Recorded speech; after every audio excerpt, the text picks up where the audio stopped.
Well, the first Deadpool was an absurd success, so why not do another one? What? You expected a sarcastic comment? I like this.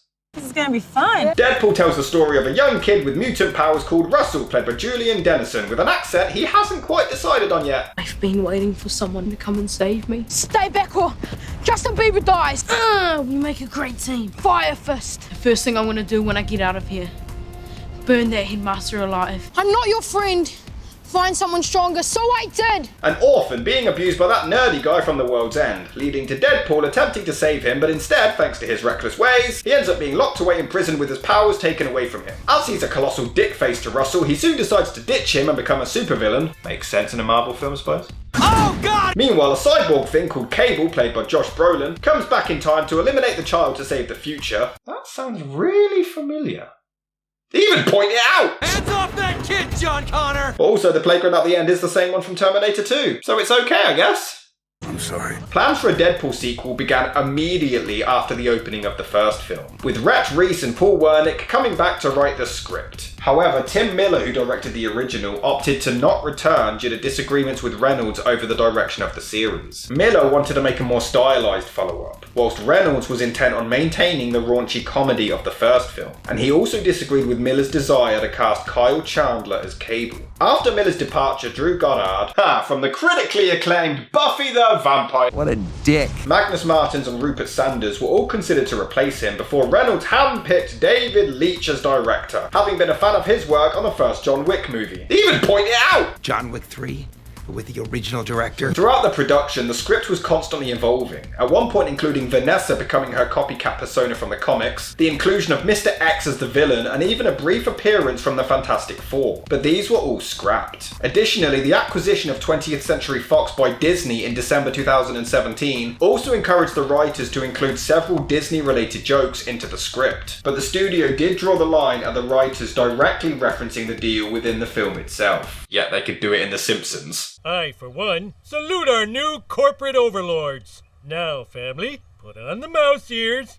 You only get one chance to make a first impression. When casting the role of Cable, Stephen Lang, Michael Shannon, David Harbour, and even Brad Pitt were considered until Josh Brolin was finally cast. He's very short, 5'11", not like in the comics. Pitt actually came pretty close to doing it, as he was a longtime friend of the director. The scheduling conflicts prevented him from accepting, though he did agree to a brilliant cameo, which was all Reynolds. There's a sequence where Deadpool puts together an army of superheroes, one of which is an invisible crusader known as the Vanisher, who instantly dies. Reynolds thought that it would be absolutely hilarious to have one of the biggest movie stars in the world to appear for a split second as the most pointless character ever. This man's a genius. It was my fault. Brolin's casting also initially caused concern for the studio, given that the actor was also playing Thanos in the MCU, but these concerns were quickly dismissed. They even point it out! Zip it, Thanos. Filming ran from March to October 2017, and Deadpool 2 was released on May the 18th the following year, and what do you know, it was another hit, grossing $785 million worldwide, and once again receiving praise from fans and critics. However, some did feel that it didn't quite live up to the first one, claiming that it had an inconsistent tone, and that the fourth wall humour was starting to lose its charm. And yeah, it is Deadpool, so of course, there's a lot of them. Like 2008 Ryan Reynolds. Superhero landing. He rides my coattails with the R rating. Where the fuck is everyone? Hit it, Dolly. Oh, let's see Captain America do that. Deadpool 2 is a family film. I just need to die harder. Trademark Fox. You think the studio would throw us a bone? The industry discriminates. Just once I'm gonna find a planet of people that are worse than me at everything. A whole bunch of functional idiots. I'm gonna go there and I'm gonna be their Superman. Isn't that Canada? You shut your goddamn trash mouth. In every film, there's a moment when the hero hits rock bottom. Who's he talking to? Carrying 3 feet off the ground to snatch up the nearest muffin crumb? We're the X-Men. Dated metaphor for racism in the 60s. Did he taste the rainbow? I'd whisper it, but Skittles will sue us. The first movie made more money than the guy who invented pants. You're so dark. Do you say you're not from the DC universe? They need to be tough, morally flexible, and young enough to carry this franchise 10 to 12 years. You can't just dust off one of the famous X-Men. How about that Putz with the giant pigeon wings? Fuck superheroes. Laird! Hit it! You probably get this a lot, but I am a huge fan. Uncanny X-Men, one of these 3, Thor 411. I got 2 charges, one to get me here, one to get me home. Well, that's just lazy writing. We should just cue the music. Tell me they got that in slow motion. I mean, I was the only one in the cinema who got this one. Give me your best shot, One-Eyed Willie. So apparently I'm just old. The movie also frequently takes pot shots at the movie Yentl, which was directed by Barbara Streisand, who just so happens to be Josh Brolin's mother. But the writers didn't actually make a fourth wall joke out of it because they just genuinely forgot to include it. But yeah, there does seem to be a lot more fourth wall jokes in this one, but they don't bother me too much. But what does bother me is the really forced references. Like Beyonce says. Matthew McConaughey. You're my Tom Cruise. And you're my Kristen Dunst. Guy Pearce. Do you want to build a snowman from Frozen? Dave Matthews. You stole that from RoboCop. RoboCop. Bambi. The Lion King. Saw 7. Pool picture me, a 10-year-old Kirsten Dunst. My Little Pony. Just a big Fucker with a Winter Soldier arm. Dubstep's on pussies. And sometimes, even when there's a random reference, they still feel the need to spell it out for us. Is that really necessary? Haha, basic instinct, I get it. It's his basic instinct. We got it, dude. It was pretty... You don't need to spell everything out for the audience! My god, it's annoying in this one. A scene will be playing out and then all of a sudden they'll be like, remember this movie from 30 years ago? Well, they did this similar thing. Remember it? Okay, and it adds nothing to the scene. They're just doing a shootout and they're like, remember Face Off? They had a shootout. It adds nothing. This is Family Guy the movie. I do love how they completely spoil the ending to Logan in the first 60 seconds though. The gore continues to look pretty cool with some decent visuals. Some of it looks really nasty too. The production on these films is always really well handled. Fucking car!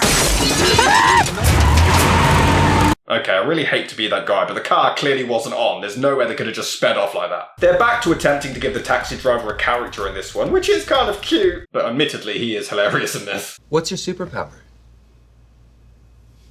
Courage. That's adorable. Pretty early on, Vanessa gets murdered, but apparently Wade now has super hearing or spider sense or something. I wrote that as a joke, but then later on in the film, he genuinely implies he has super hearing. I could hear you coming the last 30 seconds. I could barely keep a straight face. When the fuck was that established? Now we're getting it. And why does he even hide from bullets anyway? Sure, they hurt. Sometimes. Very often, they barely even phase him. But surely just take the pain and then shoot them in the meantime. You can't die. There's gotta be some way to die. Speaking of which, there's a scene where Deadpool tries to deflect Cable's bullets with his swords, only to be hit multiple times anyway. And this wasn't even in the script. It was suggested to David Leitch by the stunt team, who showed it to Reynolds, and he loved it so much, he ordered it to be included. I will admit, despite the goofy nature of the film, Vanessa dying is actually devastating. Even if it is a common superhero trope, which they slow-mo to death, but Reynolds' performance is so damn good. Before they take the piss in the opening credits again, which is strangely 15 minutes into the movie. Oh, and Weasel is back with some hilarious dialogue again. It's like he was giving birth anally, but they quit halfway through. They got the legs out and they said, you know what, I'm done. Happy? It's like he's a Muppet from the waist down, but this time, you can see the Muppet's dick. You smell like sauerkraut left in the warm rain, like wet garbage and hot urine. You smell like a dog ate kitty litter and then farted his way out of the living room. I mean, like Rush Limbaugh's couch cushions after Shark Week. The time traveler's wife's husband beat me within an inch of my life. He was torturing me. But all I told him was everything he wanted to know. So, I'm here to help us gear up so we can go after him without me. No. I love him. What I don't understand is, what leads to Deadpool being locked up is him having the opportunity and shooting one of the goons, but not the main abuser. Why the hell doesn't he just shoot the leader straight away? What kind of dumbass question is that, Dad?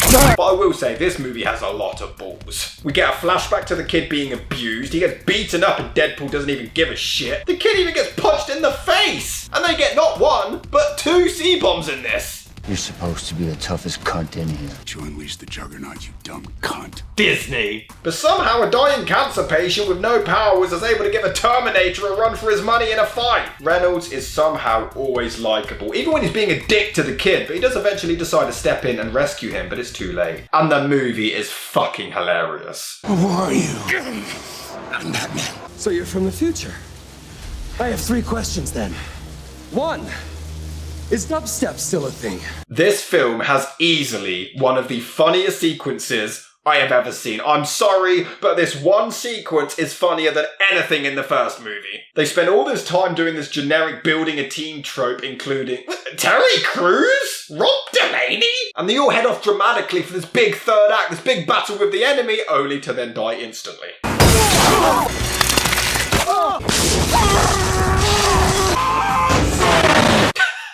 That is amazing. What makes it even funnier is that they actually shot action scenes with all of these superheroes and put them in the trailer. But this was specifically done to subvert the audience's expectations when they randomly die straight away. Their death scenes were also originally supposed to happen after they all landed in a minefield, but this was changed when the writers realised that they couldn't really explain why there would be a minefield there. But sometimes the jokes don't always land, and they're just a bit weird. How do you know what I want? Because I've been inside you. That came out wrong. When was the last time you saw a plus-size superhero? Thor. That was easy. What's the most pain you've ever felt? Avengers Endgame. Why'd you do it, dude? There's a hero whose superpower is luck, and we get a long shot of a bunch of obstacles narrowly missing her, which is pretty damn funny, even if the special effects look like arse. Certain shots do look like a really cheap, shitty video game for some reason. Guess they blew all of their budget on Brad Pitt. Although this looks awesome as he takes a bullet to the hand and turns it around on the other guy. It was my fault she died. Did we just become best friends? Yup! I just love how Russell goes from wanting revenge for being abused to willingly about to burn down the entire orphanage. The fuck did the other kids do to you, you asshole? You are an abomination! Yeah, maybe it's not a wise decision to insult the kid with fire hands who's already actively trying to kill you. And he continues to do it for the rest of the climax, no matter what they throw at him. But I must say, Russell is quite possibly the cringiest Marvel villain in history. Damn, it feels good to be a gangster. Don't get me wrong, the acting performance is pretty good, but the character certainly needed a lot of work. But having the musical score literally sing holy shitballs during the climax, that is a stroke of genius. And I can't wait for the gay moment between Deadpool and Colossus to piss off all the PC police. Seriously, Deadpool 3's poster? That angered you? Deadpool ends up putting the collar on himself and risking his own life to save him, which leads to him being shot, which is super emotional. But then it gets ruined by some really annoying Annie music. I just stick out my chin and grin and say... Fucking Annie. And then they mock the slow dying speech trope, which is brilliant. It's a great performance by Reynolds, and it never seems to end. It drags on for so long, and I love how nobody even attempts to do anything during this whole thing. Colossus attempts to take the collar off once, but that's it. No medical treatment, they just watch him slowly die. But I don't really care how long the joke is stretched out for. Reynolds is so entertaining, he really makes it work. You always make it hard. Oh yes, he does. We do get the cliche of Wade going to heaven only to be sent back because it's not his time and, you know, Thanos reverses time to save him. But I honestly can't praise Reynolds enough in these films. He is so perfectly cast and nobody else could have possibly played Deadpool. After the credits, we get a whole sequence of Wade traveling through time where he saves Vanessa, saves Rob Delaney, he kills Deadpool from X-Men Origins, and he even kills Ryan Reynolds before he can do Green Lantern. It's amazing. But originally, there was actually more. Following test screenings, a post-credit scene which featured Deadpool traveling back in time to kill a baby Hitler was cut out as it made audiences too squeamish. So they added the Green Lantern bit instead. Fucking pussies. Deadpool 2 is amazing. I realise I'm in the minority here, but I do actually prefer it to the original. As explained, the first one was a very basic plot, which again makes sense. It was the first outing for the character. There's nothing wrong with that, but this ventured outside of that. And ripped off the Terminator, but still, it's just a blast. And although it still has its problems, I feel like it's a damn good follow-up, and I just can't wait to see what's next for this character.